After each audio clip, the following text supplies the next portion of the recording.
நாம் கண்களை மூடி ஆண்டவரை நோக்கி நாம் ஜெபம் செய்வோம். தாயும் தந்தையுமானவரே, இந்த நேரத்திலும் உடைய வார்த்தைக்காக நாங்கள் காத்திருக்கின்றோம். நீர் எங்களுக்கு கொடுக்கப்படுகின்ற இந்த வார்த்தையின் வழியாக நாங்கள் எங்களுடைய வாழ்வை ஆண்டவரே தகுதிப்படுத்திக் கொள்ளவும், நாங்கள் திறனாய்வு செய்யவும் எங்களுக்கு ஆண்டவரே உம்முடைய வார்த்தைகள் பலனாக அமைய வேண்டுமாய் வேண்டிக் கொள்கின்றோம்.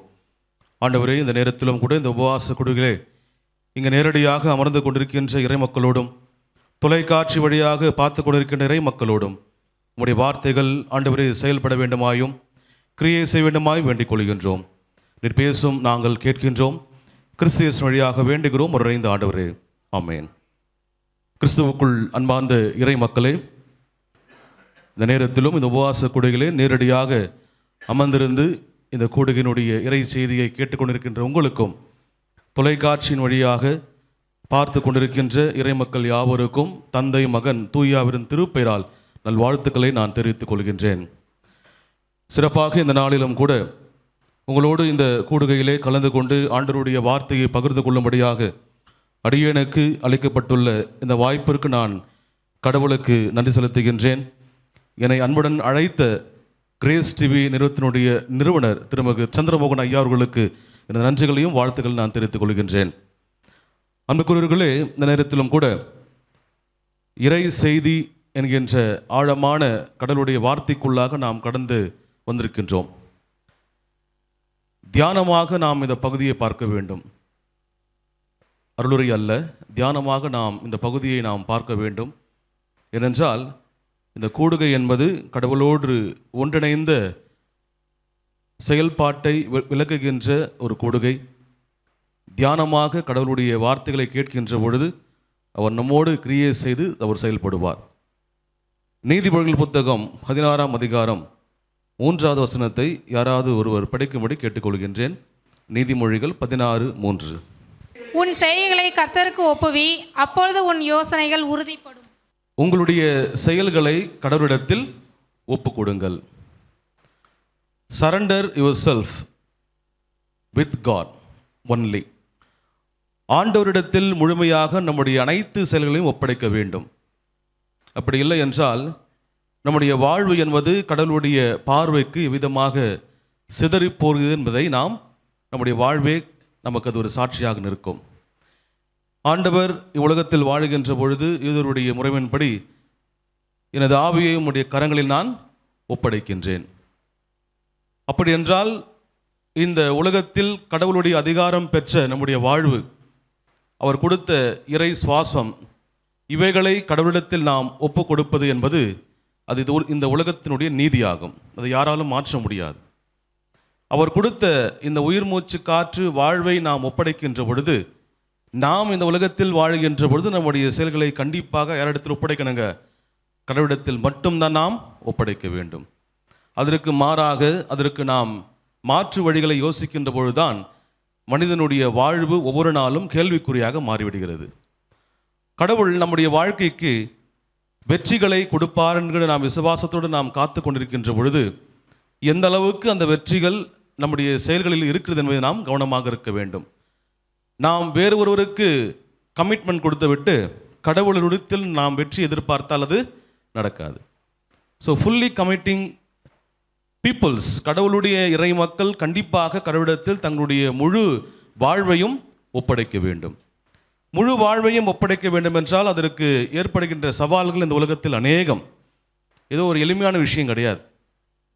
எந்த நிலையிலும் நாம் ஒரு 10 நிமிடம் இந்த உலகத்தினுடைய பார்வைக்கு விலகி நிற்கவே முடியாது. ஏன் அட்லீஸ்ட் ஒரு 5 நிமிடம் நம்மளால பண்ணுங்க, கண்டிப்பாக முடியாது. அப்போ கடவுளிடத்தில் நாம் எப்படி ஃபுல்லி கமிட்மெண்ட், அந்த முழு ஒப்படைப்பு என்பதை நாம் எப்படி கடவுளுக்கு நாம் கொடுக்க முடியும்? அது மிகப்பெரிய சேலஞ்ச். அந்த சேலஞ்ச் பேர் தான் கிறிஸ்தவ வாழ்க்கை. கிறிஸ்தவ வாழ்க்கை என்பது எப்பொழுதுமே ஒரு சவால் நிறைந்த வாழ்க்கையாக இருக்கிறது. அந்த சவால் நிறைந்த வாழ்க்கையை தான் யார் கொடுத்திருக்கிறாரு? நமக்கு ஆண்டவர் கொடுத்திருக்கிறார். அப்படி இருக்கின்ற பொழுது இந்த சவால் நிறைந்த வாழ்க்கையில், போராட்டம் நிறைந்த வாழ்க்கையில், குறிப்பாக கிறிஸ்தவர்கள் அதிகமாக இதில் தங்களுடைய வாழ்க்கையை ஈடுபடுத்துகின்ற பொழுது வருகின்ற பிரச்சனைகள், சவால்களை சந்திப்பதற்கு நமக்கு ஆண்டவர் கொடுக்கின்ற ஒரே ஒரு பலன் என்னன்னா, அவரிடத்தில் நாம் முழுமையாக ஒப்படைப்பது தான். வேறு நாம் எங்கே ஒரு கவனத்தை செலுத்தினாலும் நமக்கு பதில்களே கிடைக்காது. அப்படி கிடைக்காத அந்த பதில்களை நோக்கி நாம் பயணப்படுவதை காட்டிலும் கடவுளிடத்தில் நம்மை நாம் ஒப்படைப்பது மிக அவசியம். இன்று நம்முடைய கிறிஸ்தவத்தில் நான் எப்பொழுதும் பார்க்கும்பொழுது என் வீட்டை முதல்ல நான் என்ன பண்ணுவேன், சுத்தம் படுத்துவேன். அப்புறம் தான் எங்கே போவேன், மற்ற இடத்துக்கு போகணும். முதல்ல நம்ம இல்லத்தில் நம்ம கிறிஸ்தவத்தில் நாம் எப்படி இருக்கிற நம்ம என்ன பண்ணோம், ஜட்ஜ் பண்ணணும். அதற்கு பின்பதாக பிற சமயத்தையோ பிற சகோதர மதத்தையோ நாம் கிரிட்டிக் செய்வதற்கு நம்ம என்ன பண்ணக்கூடாது, யோசிக்கக்கூடாது. முதல்ல எங்கே செய்யணுங்க, என் வீட்டை சுத்தப்படுத்த. நான் என்னுடைய இல்லத்தை கட்டாவிட்டால் திருச்சபை நான் எப்படி கட்ட முடியும்? ஸோ ஃபஸ்ட்டு நம்மளுடைய கமிட்மெண்ட் எங்கே இருக்கிறது? நம்மளுடைய குடும்பம் கிறிஸ்துவுக்குள் முழு ஒப்படைப்போர் இருக்கிறதா, அல்லது நம்முடைய பிள்ளைகள் முழு ஒப்படைப்போடு இருக்கிறார்களா? முழு ஒப்படைப்போடு இருப்பதற்கு கடவுள் நம்மை எப்படியாக வழிநடத்துகின்றார் ஒவ்வொரு நாளும். இப்போ முழு ஒப்படைப்பை நாம் இந்த திருமுறையில் பார்க்கிற போது அநேக உதாரணங்கள் கொட்டி கிடக்கிறது. அதை எடுத்து பேசுவதற்கு காலமோ நேரமோ போதாது, 1000 ஆண்டுகள் வேணும். ஏன்னா திருமுறையுடைய வார்த்தைகள் என்பது இன்று ஒன்று பேசும், நாளை மற்றொன்று விளக்கும். இந்த நிமிஷம் ஒரு விஷயத்தை நமக்கு என்ன பண்ணும், புரிய வைக்கும். அடுத்த நிமிடம் வேறு விஷயத்தை நமக்கு புரிய வைக்கும். அப்படி திருமறையை பற்றி நாம் ஆழமாக நாம் செய்தியை சேகரிக்க வேண்டும் நினைத்தால் அதற்கு முடிவே இல்லை. அந்த முடிவை நான் ஒரு சிறிய ஒரு பகுதியிலிருந்து நாம் எடுத்து அந்த ஒப்படைப்பு என்கின்ற வார்த்தைக்கு இணையாக நான் பயன்படுத்த விரும்புகின்றேன். எடுத்தவர்கள் நீங்கள் எடுத்துக்கொள்ளுங்கள். தூய மத்தேயு எழுதின நற்செய்தி நூல் 15ஆம் அதிகாரம் 21 28 வசனங்கள் வருகின்ற ஒரு நிகழ்வு. இந்த நிகழ்வை நாம் பார்க்கின்ற பொழுது கானானிய பெண்ணினுடைய நம்பிக்கையை இந்த இடத்தில் குறிப்பிடப்படுகிறது. கானானிய பெண்ணினுடைய நம்பிக்கையை நம்முடைய வாழ்க்கையோடு ஒப்பிட்டு பார்க்க நாம் நிச்சயமாக எப்பொழுதும் விழிப்போடு இருக்க வேண்டும். ஏனென்றால் இந்த பகுதியில் கொடுக்கப்பட்டுள்ள இப்பெண்ணினுடைய விசுவாசத்திற்கு நிகராக எந்த விசுவாசத்தையும் நாம் காணப்போவதில்லை. இயேசுவானவர் இப்படிப்பட்டவர்களை தான் இங்கே என்ன பண்ணுறாருங்க, முன்னிறுத்துகிறார். அவருடைய இல்லம் என்கின்ற யூத மதத்தில் இல்லாத நம்பிக்கை எங்கே இருக்குதுங்க, யூதத்தில் அல்லாத மக்களிடத்தில் இருக்கிறது. அப்போ கானானிய பெண்ணுடைய நம்பிக்கையில் நாம் எப்படியாக கடவுளிடத்தில் ஒப்படைக்க வேண்டும் நம்மை, அவர் எந்த விதமாக ஒப்படைத்தார், அவருடைய உண்மைத்தன்மை எப்படியாக இருந்தது, கிறிஸ்துவுக்குள்ளாக கடவுளை எவ்விதமாக அவர் நம்பினார். அந்த நம்பிக்கை தான் ஒரு மிகப்பெரிய வரலாற்று புத்தகமாக இருக்கின்ற ஆன்மீக புத்தகமாக இருக்கின்ற திருமறையில் அவரை பற்றினாருதுங்க ரெக்கார்ட் பண்ணியிருக்காங்க. இது சாதாரணமான ஒரு ரெக்கார்டும் கிடையாதுங்க. அப்படி என்றபொழுது இந்த கானானிய பெண்ணினுடைய வாழ்க்கையில் முதலாவது இந்த பகுதியில் 21 28 வரை நீங்கள் படித்து பார்க்கின்ற பொழுது இப்பகுதியினுடைய சூழலில் 3ஆக நாம் பிரித்து பார்க்க முடியும். சூழலுக்கு ஏற்ற 3 விஷயங்களை இங்கே உள்ளடக்கியிருக்கிறது. ஒருவேளை இந்த பகுதியை 2ஆகவும் பார்க்கலாம். இங்கே இந்த செய்தியினுடைய அடிப்படையில் பார்க்கின்ற பொழுது கமிட்மெண்ட் என்ற இந்த வார்த்தையில் பார்க்கின்ற பொழுது இந்த பெண்மனுடைய வாழ்க்கையில் ஒப்படைப்பை அவர் கடவுளோடு இருக்கின்ற அந்த ஒப்படைக்கப்பட்ட வாழ்க்கையை எப்படி அவர் வெளிப்படுத்துகிறார், நாம் அதிலிருந்து எப்படி நாம் கண்டுபிடிக்க வேண்டும். ஃபஸ்ட்டு பார்க்கின்ற பொழுது அவர் தன்னுடைய சுயத்தை முழுமையாக ஆண்டவரிடத்தில் என்ன பண்ணுறாருங்க, சரண்டர் டு த காட். தன்னை கட்டுப்படுத்துகின்ற இந்த உலகத்தினுடைய சூழல்களை ஆண்டவரிடத்தில் என்ன பண்ணுறாருங்க, ஒப்பு கொடுக்கிறார். அப்போ தன்னை கட்டுப்படுத்துகின்ற சூழல் என்னவாக இந்த உலகத்தில் நாம் வாழ்கின்ற போது இருக்கிறது. நம்ம ஒரு விஷயம் கட்டுப்படுத்துது என்றால் அது நிச்சயமாக நம்முடைய திட்டத்தின்படி அல்ல, பிசாசின் திட்டப்படுத்தியது போயிட்டு வருது. நம்மை ஒருவர் கட்டுப்படுத்த வேண்டும் என்றால் யார் கட்டுப்படுத்தணுங்க, கடவுள் மட்டும்தான் நம்ம கட்டுப்படுத்த வேண்டும். நாம் மற்றவர்களுக்கு கட்டுப்படவோ கூடாது. ஒருவேளை மற்றவர்களுக்கு என்றால் இது ஒரு மெட்டாஃபார், உருவகமாக கூட இருக்கலாம். உருவகம் என்றால் நீங்கள் சொல்லுகின்ற பொழுது பணமோ பொருளோ பெண்ணோ என்கின்ற பல உருவங்களை குறிக்கிறது. இந்த உலகத்தில் இந்த உலக ஆசைகளை இச்சைகளை நம்ம என்ன பண்ணுங்க, கண்ட்ரோல் பண்ணுறது தான் எதுங்க, செல்ஃப் கண்ட்ரோல். அப்போ அதையை முதலாவது நம்ம என்ன பண்ணுவோம், சரண்டர் டு த காட். இந்த அம்மா பார்க்கின்ற பொழுது இந்த பிரேக்கிங் த பவுண்டரிஸ், அவர்கள் எல்லைகளை உடைத்து வெளியே வராங்க. எல்லைகளை உடைத்து வெளியே வராங்க. சுயநலமற்ற, அதாவது அந்த உலகத்தில் இருக்கின்ற சுயநலம் இருக்கின்ற இந்த உலகத்தில் சுயநலமற்ற கடவுளை என்ன பண்ணுறாங்க, தேடி வர்றாங்க. Breaking the boundary. 21ஆம் வசனத்தில் இயேசு அங்கிருந்து புறப்பட்டு தீர் சீதோம் ஆகிய பகுதிகளை நோக்கி சென்றார். அவற்றின் எல்லை பகுதிகளில் வாழ்ந்து வந்த கானானிய பெண் ஒருவர் அவரிடம் வந்து. கானானிய பெண் அவர்கள் வாழ்ந்த இடம் என்கின்ற சூழல் என்பது இஸ் அ பவுண்டரி, எல்லைகள். எல்லை பகுதியில் என்றாலே கண்டிப்பாக இப்படி தான் இருக்குங்க, ஒரு பரபரப்பான சூழல் தான். எப்பவுமே அவங்களுக்கு வந்து ஒரு அமைதியான சூழல் அமைவதில்லை. ஒரு சேஃப்டியான பிளேஸோ ஒரு இப்படிப்பட்டிருதுங்க, ஒரு சேஃப்டி அண்டு ஒரு சுகபோகமான வாழ்க்கைக்கு அவர்கள் பொருந்தியவர்கள் அல்ல. எப்பவுமே ஒரு டென்ஷன் இருக்கும், எப்பவுமே ஒரு ஒரு பரபரப்பு இருக்கும். எந்த நேரத்தில் எது நடக்கும் அவர்களுக்கு தெரியாது. எதையும் அவர்கள் யோசிக்க முடியாத நேரத்தில் நடந்து கொண்டிருக்கும். அப்படி இருக்கின்ற பொழுதுதான் இப்பெண்ணினுடைய வாழ்வாதாரம் என்பது அவங்களுடைய மகள். அவருடைய மகள் வந்து இருந்துங்க, அவங்களுடைய லைஃப் சோர்ஸ் அவங்க தான். அந்த சோர்ஸ்க்காக அவர்கள் எல்லைகள் என்ன பண்ணுறாங்க, தாண்டுறாங்க.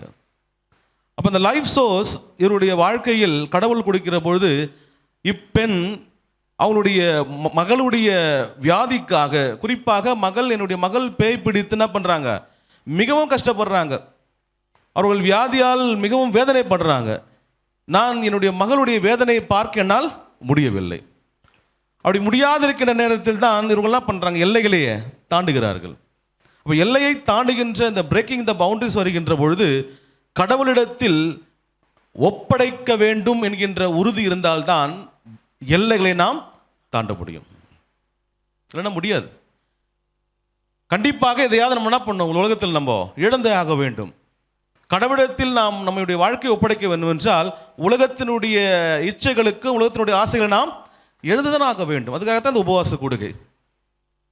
நம்மை ஒடுக்கி, நம்மை வருந்தி, வருந்துழைத்து பாரம் சொற்களே எல்லாரும் இடத்தில் வாருங்கள், நான் உங்களுக்கு கிவ் த பீஸ்ன்றாரு. நான் உங்களுக்கு இளைப்பாறுதல் என்று இந்த வார்த்தை சாதாரண விஷயமே இல்லை, யாராலையும் கொடுக்க முடியாது. அமைதியை கொடுப்பதற்கு யாருக்கு தான் அதிகாரம் இருக்குதுங்க, கடவுளுக்கு தான். அந்த அமைதியை கடவுள் தான் கொடுப்பார். அந்த அமைதியை தான் இவர்கள் என்ன பண்ணுறாங்க, தேடி வராங்க. அதற்கு கண்டிப்பாக நம்முடைய வாழ்க்கையில் கடவுளோடு நாம் ஒப்படைக்க வேண்டும். அந்த அமைதி இல்லாத இந்த பெண் அமைதியை நோக்கி வருகிறாள். Surrender to the burden. கடவுளிடத்தில் நம்முடைய பாரங்களை வைப்போம். மனுஷங்கிட்ட நீங்கள் சொன்னீங்கன்னு நினச்சிங்களா, இன்னைக்கு கேட்டுப்பான், நாளைக்கு என்ன பண்ணுவாங்க, பக்கத்து வீட்டில் போய் சொல்லிவிடுவாங்க. நீங்கள் கடவுள்கிட்ட சொன்னீங்கன்னா எங்கேயுமே சொல்ல மாட்டாங்க, அது லாக்குடு. இது ஒன் வே தான், இன்கமிங் தான், என்னங்க அவுட் கோயிங்க கிடையாது. அப்போது கடவுளிடம் மட்டும் உங்களுடைய குறைகளையும் உங்களுடைய பாரங்களையும் நீங்கள் சொல்லுங்கள். கடவுளை தேடி வருகின்ற பொழுதுதான் கடவுள் மீது இருக்கின்ற ஒப்படைப்பு வெளிப்படும். எத்தனை பேர் நம்மளுடைய பிள்ளைகள் தேடி வராங்கன்னு தெரியல. ஒரு ஃபார்மலுக்காக, ஒரு ஃபார்மாலிட்டிக்காக சர்ச்சஸ் வருகின்ற பிள்ளைகளை நாம் பார்க்கின்ற பொழுது, இல்லை எனக்கு கம்யூனியன் கொடுத்தா போதும் அதுக்காக மட்டும் நான் வரேன், இல்லை எனக்கு வந்து பரியல் பண்ணணும் அதுக்காக நான் மட்டும் வரேன், இல்லை நான் வந்து மேரேஜ் பண்ணணும் அதுக்காக மட்டும் தான் வரேன், இல்லை எனக்கு ஒரு அங்கீகாரம் வேணும், நான் வந்து இந்த சபையில் இருக்கிற ஒரு அங்கீகாரம் வேணும் அதுக்காகத்தான் நான் வரேன் என்றால் it's not a fully committed. அப்போ ஃபுல் கமிட்டட் என்பது மிக முக்கியமானது. கடவுளோடு நாம் முழுமையாக ஒப்படைக்கின்ற பொழுது கடவுள் எல்லா மக்களுடைய வாழ்க்கையிலையும் தரிசனமாவார், வெளிப்படுவார். அப்படிதான் இந்த அன்பார்ந்த கானானிய தாய்க்கு வெளிப்படுகின்றார். இந்த 21, 22 வசனங்களில் படித்து பார்க்கின்ற பொழுது இப்படிதாக தான் வருகிறது. த கிராசிங் த பவுண்டரிஸ். கடவுளோடு நாம் ஒப்புரவாக வேண்டும், கடவுளிடத்தில் நாம் ஒப்படைக்க வேண்டும் என்றால் நம்மை எல்லைகளை நாம் தாண்டி தான் ஆகணும். சில எல்லைகளை நாம் தாண்ட வேண்டும். அந்த எல்லைகள் என்பது கண்டிப்பாக இந்த உலகத்தினுடைய தடைகள். உலகத்தினுடைய தடைகளை நாம் தாண்டினால்தான் கடவுளிடத்தில் நம்ம நிச்சயம் பண்ண முடியும், வர முடியும். அதை நாம் முதலாவது புரிந்து கொள்ள அழைக்கப்படுகின்றோம். இரண்டாவதாக பார்க்கின்ற பொழுது புட் காட் ஃபர்ஸ்ட். கடவுளை மட்டுமே நாம் முன்னிறுத்துவோம். வேறு யாரையும் நம்முடைய வாழ்க்கையில் முன்னிறுத்தி ஒரு பிரயோஜனமும் இல்லை. கடவுளை முன்னிறுத்த வேண்டும் என்பது இந்த உலகத்தினுடைய கட்டளை. என்னை இன்றி வேறொரு தேவர்கள் உனக்கு உண்டா இருக்க வேண்டாம். நோவன் யாரும் அந்த இடத்துக்கு வந்து ரீப்ளேஸ் ஆக முடியாது. 1 சாமுவேல் 8ஆம் அதிகாரத்தில் இந்த ரீப்ளேஸ் கேட்குறாங்க. என்ன ரீப்ளேஸ் கேட்குறாங்க?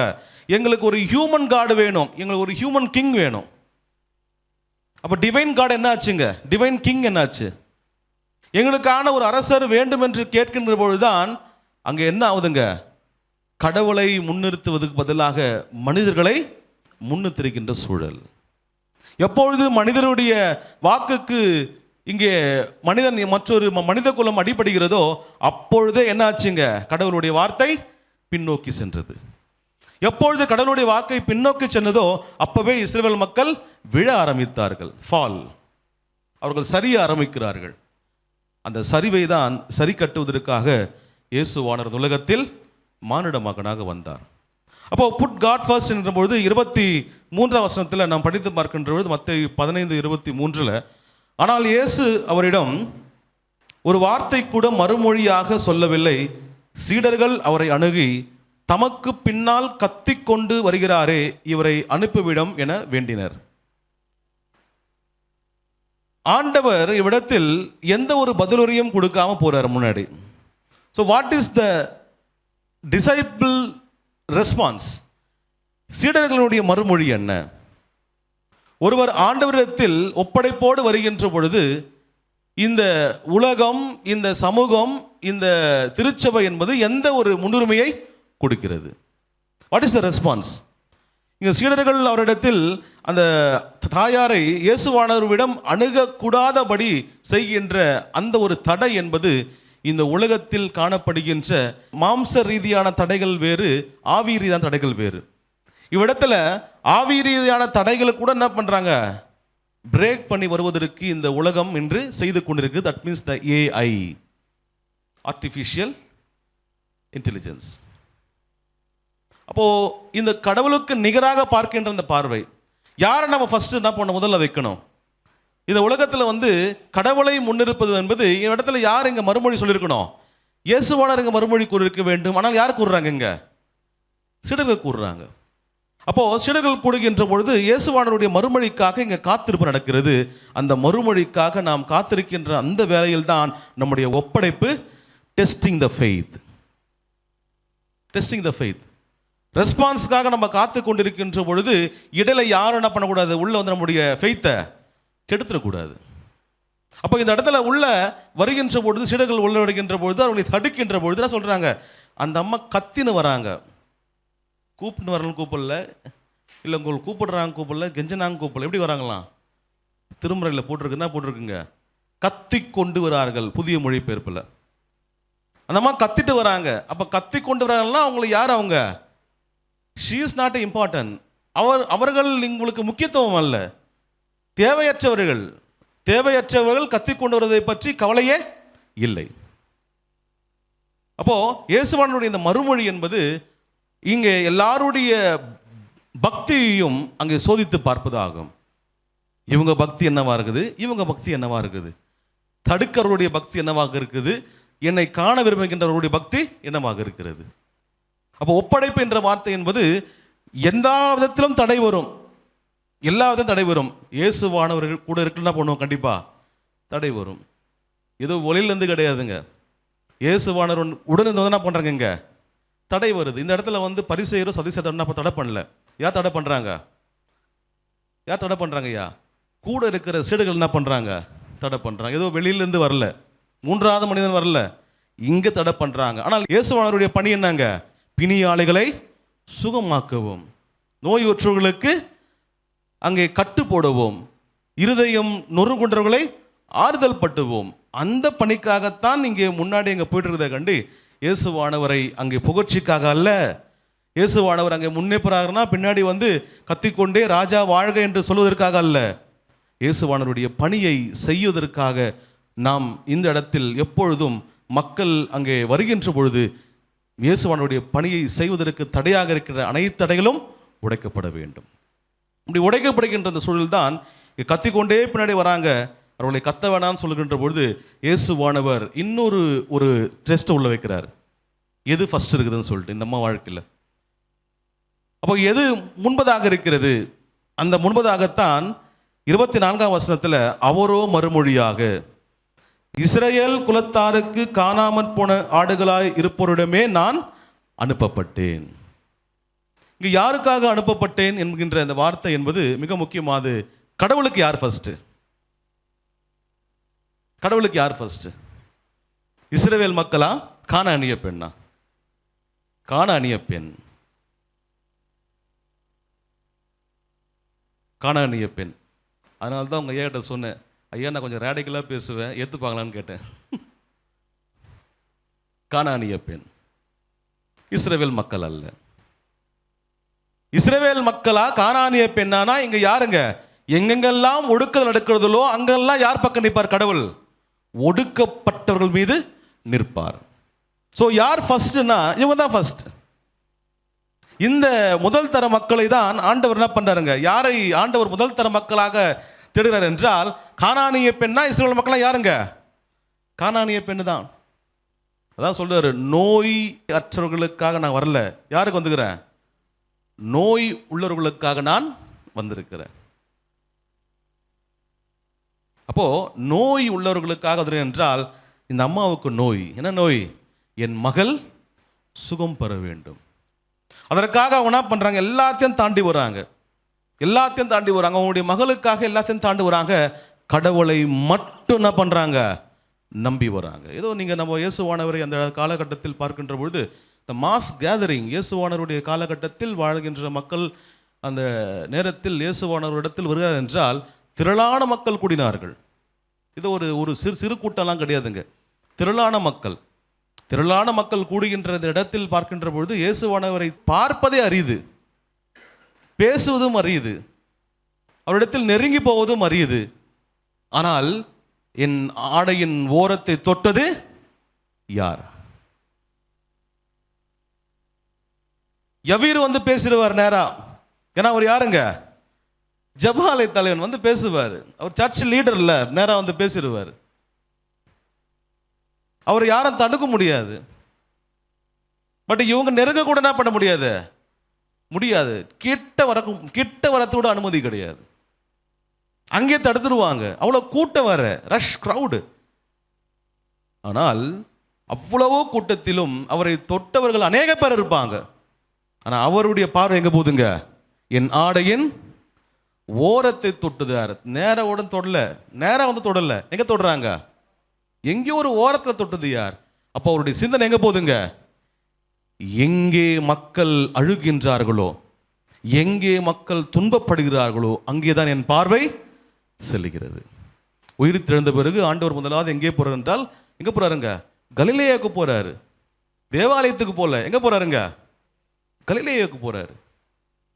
அப்போ ஹூ இஸ் த ஃபர்ஸ்ட்? கடவுளுக்கு அங்க முதல் தரம் யார்? இந்த அம்மாவுக்கு முதல் தரம் யாருங்க? சீடர்கள் அங்கே தடையே பண்ணாலும் அதெல்லாம் பண்றாங்க, அவங்க பியாண்ட் அந்த பவுண்டரி மீண்டும் கிராஸ் பண்றாங்க. ஏற்கனவே ஒரு பவுண்டரி கிராஸ் பண்ணிருக்காங்க.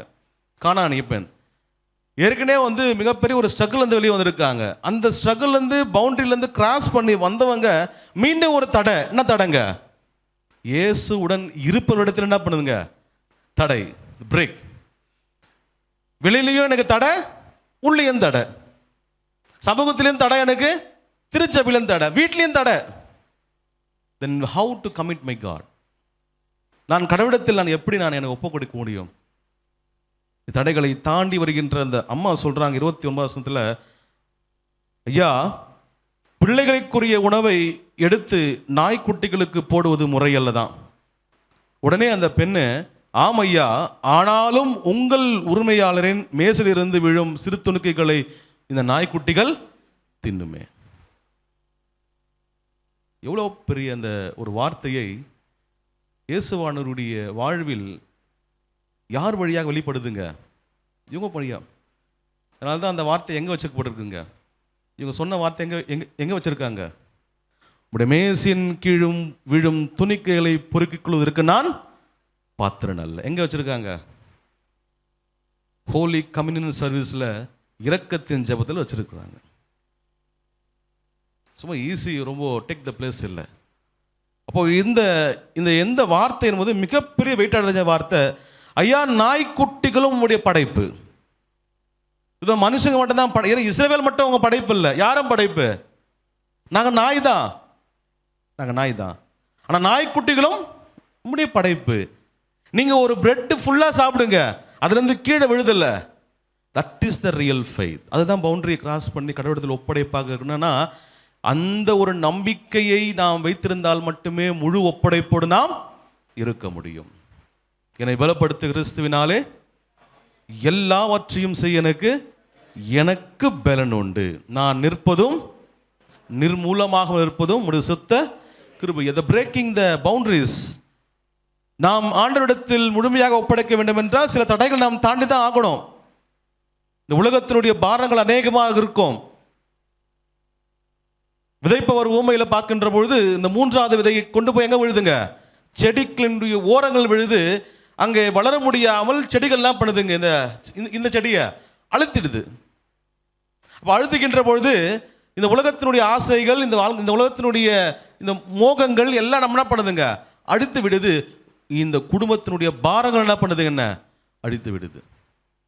நான் நம்பிக்கை குன்றியவனாக இருக்கின்றேன், என்னை நம்பிக்கைப்படுத்தும் ஆண்டவரே. ஆகவே தான் இந்த இடத்துல இவங்களுடைய சொன்ன இந்த வார்த்தையை கேட்ட பிறகு கடைசியாக எது முதன்மையாக என்பதை பார்க்கும்போது கடவுளுடன் ஒன்றிணைப்பை இங்கே வெளிப்படுத்துகிறது. கடவுளுக்கும் அவருக்கு இந்த ஒன்றிணைப்பு, தட் இஸ் த காவனன்ட்.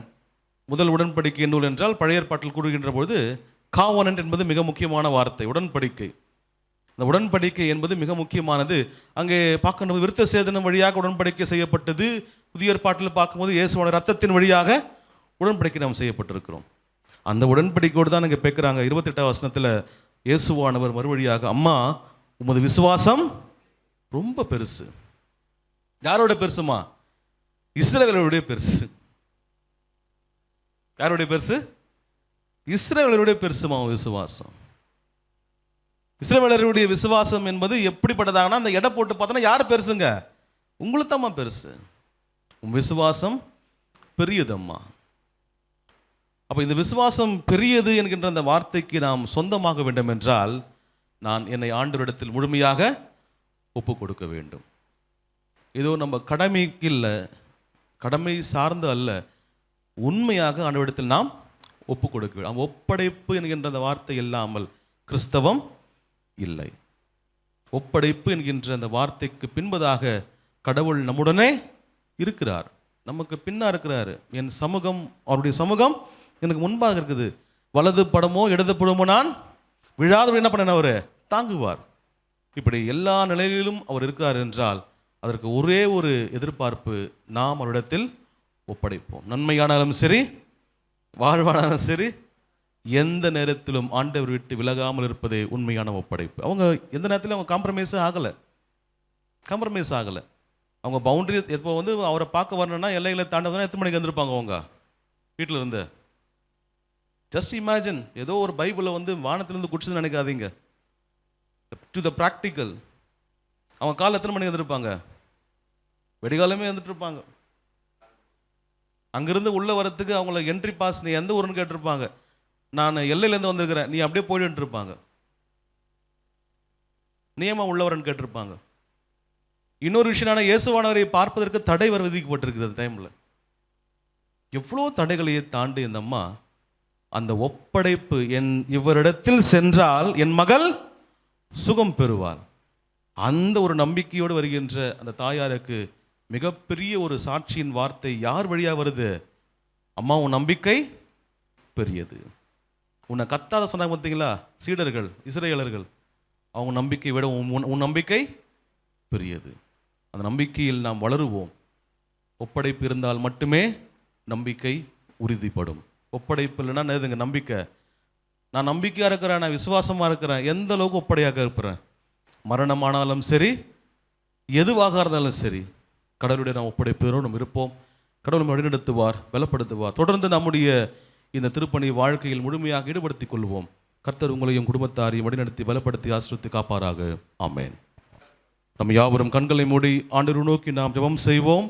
எல்லா நன்மைகளுக்கும் ஊற்றுமைகள் தாயும் தந்தையுமானவரே, உம்மை போற்றுகிறோம், உம்முடைய திருப்பெயரை மாற்றிப்படுத்துகின்றோம். ஆண்டவரே, இந்த பகல் நேரத்திலே நாங்கள் இன்று காலை முதல் இந்த நேரம் வரை சாமி எங்களை நாங்கள் தாழ்த்தி ஒப்படைக்கவும், எங்களை நாங்கள் வருத்தி கொள்ளவும், எங்களுடைய தேவைகளுக்காக நாங்கள் மன்றாடவும், உபவாசிக்கவும், உம்மை நாங்கள் தியானிக்கவும் நாங்கள் ஒன்று கூடினோம் இறைவா. இந்த நேரத்திலே சாமி நாங்கள் உம்முடைய பாதப்படிலே வைத்த அனைத்து விதமான வேண்டுதல்களையும் உம்முடைய கரங்களுக்கு நாங்கள் ஒப்படைக்கிறோம் இறைவா. எங்களுடைய தேவைகளுக்காக நாங்கள் ஜெபிக்கின்ற போது சாமி உங்களுடைய நிறைவான சமாதானத்தை எங்களுடைய வாழ்க்கையில் கொடுத்தருளீர் இறைவா. இப்பொழுதும் நாங்கள் ஆண்டவரே இந்த நேரத்திலே நாங்கள் வேண்டின ஒவ்வொரு ஜெபங்களுக்கும் ஆண்டவர் பதில் தருவார் என்ற விசுவாசத்தில் காத்திருக்கிறோம் இறைவா. பிறருக்காக நாங்கள் ஜெபிக்கின்ற அந்த ஜெபத்தின் வழியாக பிறருடைய வாழ்வை ஆண்டவரே நலம் பெறுகின்ற பொழுது உம்முடைய நாமம் மகிமைப்படுத்துது சாமி. ஆண்டவரே, இந்த நேரத்திலும் இந்த கூடுகையிலே நாங்கள் பிறருடைய வாழ்வுக்காக ஜெபித்த ஒவ்வொரு ஜெபங்களையும் ஆசீர்வதியும் சாமி. சுகவீனப்பட்டவர்களுக்காக, பலவீனப்பட்டவர்களுக்காக, ஆண்டவரே வேலைக்காக காத்து கொண்டிருக்கின்ற வாலிப பிள்ளைகளுக்காக, ஆண்டவரே திருமணத்திற்காக காத்து கொண்டிருக்கின்ற பிள்ளைகளுக்காக, திருமணமாகி பிள்ளை பேருக்காக காத்து கொண்டிருக்கின்ற தம்பதியர்களுக்காக, ஆண்டவரே இல்லத்திலே கடன் பிரச்சனையால் பாதிக்கப்படுகின்ற ஒவ்வொரு குடும்பத்தாருக்காக நாங்கள் மன்றாடி ஜெபிக்கிறோம் இறைவா. ஆண்டவரே, எங்களுடைய ஜெபங்களை நாங்கள் ஆண்டவரே உம்முடைய பாதப்பணிலே கண்ணீரோடு நாங்கள் வைக்கின்ற பொழுது, கண்ணீரோடு ஜெபிக்கிறவன் கம்பீரத்தோடு அறுப்பான் என்ற விசுவாசத்தில் சாமி நாங்கள் ஒவ்வொரு ஜெபத்திற்கும் விடைகளை பெற்றுக்கொண்டு ஆண்டவரே மற்றவர்களுடைய வாழ்க்கையில் நடக்கின்ற அதிசயங்களையும் அற்புதங்களையும் நாங்கள் சாட்சியாக சொல்ல நீர் எங்களை தகுதிப்படுத்த வேண்டுமாய் வேண்டிக் கொள்கிறோம் சாமி. ஆண்டவரே, இந்த நேரத்திலும் அருமையான எங்களுடைய கிரேஸ் டிவிக்காக நாங்கள் ஜெபிக்கிறோம். ஆண்டவரே, இந்த குழுக்காக நீர் ஏற்படுத்தின ஆன்மீக வாழ்வுக்காக, இறையரசனுடைய தகவலுக்காக செலுத்துகிறோம் இறைவா. ஆண்டவரே, கொடுக்கின்ற கரங்களை விசாலமாக படுத்தும் சாமி. ஆண்டவரே, யாவரும் இணைந்து இந்த நிகழ்வை நாங்கள் ஒன்று கூட நடத்துகின்ற பொழுது உடைய நாமத்தை நாங்கள் மகிமைப்படுத்தவும், உடைய ராட்சியத்தை கட்டவும், அந்த நாளிலே ஒரு சிறப்புமிக்க ஒரு நாளாக அமைவதற்கான வாய்ப்புகளை கொடுக்க வேண்டுமாய் வேண்டிக் கொள்கிறோம். ஆண்டவரே, இந்த குழுவை முன்னத்துகின்ற அருமையான ஆண்டவரே உம்முடைய தாச திருமகு சந்திரமோகன் ஐயாவுக்காக, உடன் இருக்கின்ற அனைத்து நபர்களுக்காக செலுத்துகிறோம் இறைவா. தொடர்ந்து ஆண்டவரே, இந்த பயணம் உம்முடைய தூய வழியை இன்னும் அதிகமாக ஆண்டவர் விசாலப்படுத்த வேண்டுமாயும், இறை மக்களை ஆண்டவரே இதன் வழியாக உம்முடைய ஆவிக்குரிய வாழ்க்கைக்குள்ளாக ஆண்டவரை கொண்டு வர வேண்டுமாயும் நாங்கள் நம்மிடத்தில் மன்றாடி வேண்டிக் கொள்கின்றோம். தொடர்ந்து எங்களை ஆண்டவரை வழிநடத்தும், பலப்படுத்தும். ஆண்டவரே, தொலைக்காட்சியின் வழியாகவும் இங்கே அமர்ந்து கொண்டிருக்கின்ற இறை மக்களுடைய வழியாகவும் நாங்கள் ஆண்டவரிடத்தில் மன்றாடி வேண்டிக் கொள்கின்றோம். எங்களுடைய தேவைகளை நிச்சயமாக நிறைவு செய்கின்ற நம்பிக்கையுடன் நாங்கள் பயணப்பட்டு போகிறோம் சாமி. மறாத நேசக்கரம் எங்களோடு தங்கியிருக்கட்டும். உம்முடைய கிருபையினாலும் சமாதானத்தினால் நிரப்பும். இல்லத்திலே தண்ணீரையும் அப்பத்தை நிறைவாக ஆண்டவரை ஆசீர்வதியும். தொடர்ந்து நாங்கள் உடைய பாதப்பணியிலே நாங்கள் வைக்கின்ற ஒவ்வொரு ஜெபங்களுக்கும் ஆண்டவருடைய துணை இருக்கிறது என்ற நம்பிக்கையுடன் நாங்கள் கடந்து செல்கின்றோம். மாறாத பிரசன்னம் தொடரட்டும். எல்லாவற்றுக்கும் மேலாக உடைய தெய்வீக சமாதானத்தை எங்களுடைய வாழ்க்கையில் நல்க வேண்டுமாய் ஆண்டவர் கிறிஸ்து இயேசுவின் வழியாக வேண்டுகிறோம் எங்கள் அருள்நிறைந்த ஆண்டவரே, ஆமே. நாம் யாவரும் இணைந்து ஆண்டவர் இயேசு கற்பித்த குடும்ப ஜெபத்தை எடுப்போம். பரமண்டலின் பிதாவே, நாமம் பரிசுத்தப்படுவதாக, ராட்சியம் வருவதாக, பிரசித்தம் பரமண்டலத்தில் செய்யப்படுவது போல பூமியிலும் செய்யப்படுவதாக. ஆகாரத்தை இன்று எங்களுக்கு தாரும். எங்களுக்கு எதிராக குற்றம் செய்தவரை மன்னிக்கிறது போல எங்கள் பாவ குற்றங்களை மன்னியும். எங்களை சோதனைக்கு உட்படுத்தாமல் தீர்மானித்துக் கொள்ளும். ராஜ்யம் வல்லமையும் மகிமையும் என்றிருக்கும் இடைகளே, ஆமேன். ஆண்டவருடைய இறை ஆசையை பெற்றுக்கொள்வோம். நம்முடைய ஆண்டவராகிய கிறிஸ்து இயேசுவின் பெற்றவராகிய கடவுளின் அன்பும் தூய ஆவியாரின் திருவுறவும் வழிநடத்துதலும் பாதுகாப்பும் நிறை சமாதானமும் நம் அனைவரோடும், இந்த கூடுகையோடும், இந்த கூடுகிலே நடந்த ஒவ்வொரு நிகழ்வுகளோடும், எங்களுடைய விண்ணப்பங்களோடும் வேண்டுதல்களோடும், வருகின்ற ஆகஸ்ட் 30 நடக்கின்ற 10வது ஆண்டனுடைய கொண்டாட்டத்தோடும், எங்களுடைய தேவைகளோடும், நீ தருகின்ற இறை அபிஷேகத்தோடும் இன்றும் என்றும் சதா காலங்களிலும் நீடித்து நிலைத்திருப்பதாக. ஆமென். என் ஆத்துமாவே கர்த்தரை தோத்ரி, என் முழுமே பரிசுத்த நாமத்தை தோத்ரி. என் ஆத்துமாவே கர்த்தரை தோத்ரி, கர்த்தர் செய்த சகல உபகாரம் மறவாதே. ஆமென்.